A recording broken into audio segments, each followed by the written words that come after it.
3 מילים. ככה שלמה המלך, החכם מכל אדם, סיכם את כל החוכמה של החיים.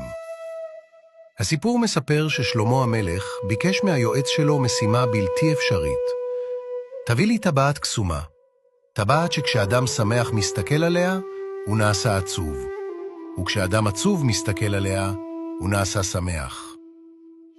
היועץ חיפש חודשים, שאל חכמים, נסע למקומות רחוקים, אף אחד לא ידע על טבעת כזו.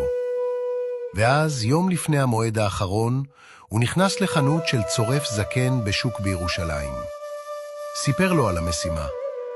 הצורף חייך, לקח טבעת זהב פשוטה, וחרט עליה 3 מילים. היועץ הביא את הטבעת לשלמה. שלמה הסתכל על הכיתוב, ובפעם הראשונה בחייו, החכם מכל אדם, נדהם. על הטבעת היה חרוט, גם זה יעבור. 3 מילים שמזכירות לנו את האמת הכי עמוקה בחיים.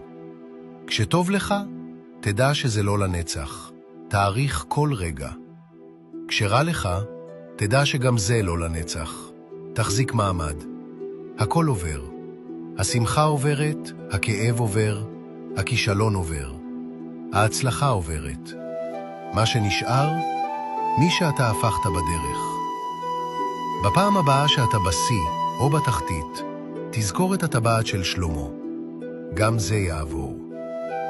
אם המסר הזה נגע בכם, שתפו עם מישהו שצריך לשמוע את זה.